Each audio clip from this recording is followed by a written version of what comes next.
موت کا خوف کیسے ختم ہو؟ اصل میں خوف جو ہے نا یہ اب بڑھتا جا رہا ہے. آج کوئی بھی بندہ مرنا نہیں چاہتا، چاہے اس کی عمر کتنی ہو گئی ہو، اب وہ جانے کو تیار نہیں ہے یہاں سے.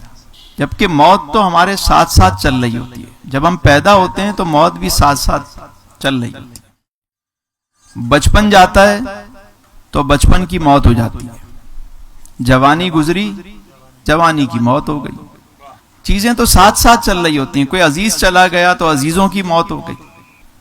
دیکھیں، موت کو پہلے سمجھیں کہ موت ہے کیا. اگر خوف ختم کرنا ہے تو اس کو سمجھنا بڑا ضروری ہے. دیکھیے، جسم اور روح کے رشتے کا نام کیا ہے؟ زندگی ہے. ان دونوں کے ملاپ کا نام کیا ہے؟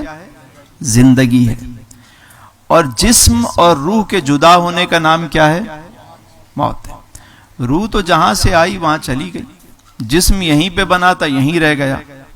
انسان مرتا کب ہے؟ پہلے عالم ارواح میں تھا، پھر عالم رحم میں آیا، پھر عالم دنیا میں آیا، پھر عالم برزخ میں پہنچا، پھر عالم محشر میں پہنچے گا، پھر عالم جنت میں پہنچے گا. تو انسان مرتا کب ہے؟ تو منتقل ہوتا رہتا ہے. کہتے ہیں انتقال کر گیا. کیا کہتے ہیں؟ انتقال، یعنی ایک جگہ سے دوسری جگہ چلا. تو خوف کیا ہم روزانہ نہیں مرتے؟ روز نہیں مرتے. ہر انسان روز مرتا ہے. ہم دعا کیا پڑھتے ہیں؟ اللہم باسمک اموت، یہی پڑھتے ہیں نا. صبح اٹھ کے کیا دعا مانگتے ہیں؟ الحمدللہ الذی احیانا بعد ما اماتنا والیہ النشور. موت کے بعد جس نے حیات دی اس کا شکر ادا کرتے ہیں. تو مرنا تو روز ہوتا ہے. یہ تو بس اس وقت تو صرف اعلان ہوتا ہے. مرتے تو ہم روز ہیں، اس وقت تو صرف ایک اعلان ہوتا ہے کہ بندہ منتقل ہو گیا. استاد فرماتے ہیں، نہ انسان کچھ پاتا ہے نہ کھوتا ہے، انسان آتا ہے اور جاتا ہے.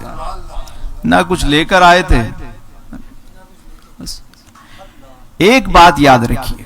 مثال کے طور پہ آپ میں سے سب رات کو سوتے ہیں. کوئی بیڈ پہ سوتا ہے، کوئی نیچے سوتا ہے.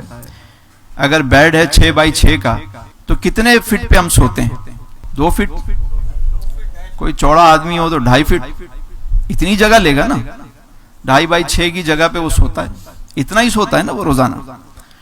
تو رات کو سویا جب وہ، تو اب نہ اس کو رشتے یاد ہیں، نہ بزنس یاد ہے، نہ کوئی چیز کچھ بھی یاد نہیں.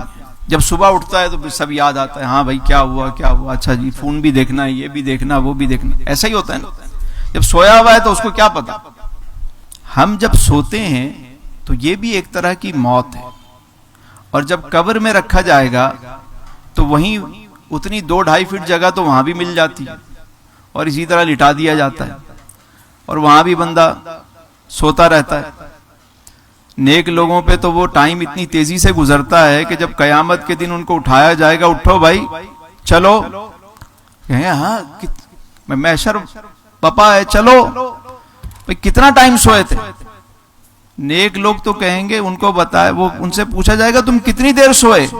وہ کہیں گے یہی کوئی عصر اور مغرب، ہم نے تو ابھی پاور نیپ لیا ہے، تھوڑی دیر سوئے تھے. بھائی صدیاں بیت گئیں، زمانے بیت گئے. قرآن کریم میں ہے نا سورہ کہف میں اصحاب کہف کا واقعہ. 300 سال تک، 309 سال سوتے رہے. جب اٹھے تو بھوک لگی ہوئی ہے، بھائی کھانا لینے جاتے ہیں. پکڑے گئے. پوچھا بھائی کتنی دیر؟ ہم تو صبح سوئے تھے، شام کو اٹھے. بولا بھائی یہ 300 سال ہو گئے سوئے ہوئے. تو اللہ نے بتایا کہ گھبراؤ نہیں، بس یہ یاد رکھیں کہ جتنے دن یہاں رہنا ہے، اگر اچھے اعمال سے دوستی رکھی، آپ نے اچھے ماحول سے دوستی رکھی، اچھے لوگوں سے سنگت رکھی، تو پھر آپ کی قبر بھی جو ہے وہ نور علی نور ہوگی، جنت کا باغ ہوگی. جنتی اوڑھنا بچھونا ہوگا، جنت کی کھڑکی کھلی بھی ہوگی، جنتی لباس پہنایا جائے گا. اس جگہ کو یہ تھوڑا سا ٹائم ہے، مختصر ٹائم. ہم نے پتہ نہیں اس کو کتنا بڑی پلاننگ کر لی کہ کبھی مرنا ہی نہیں ہے. بابا جی گزرے ایک جگہ سے، ایک شخص مکان بنا رہا تھا، بڑا زبردست مکان بن رہا تھا. بابا جی نے اس کو دیکھا تو مسکرانے لگے. وہ کہنے لگا بابا جی دیکھو کبھی ایسا دیکھا ہے؟ دیکھا؟ اس کی آپ لوکیشن دیکھیں، اس کا ایلیویشن دیکھیں، کبھی ایسا گھر دیکھا ہے؟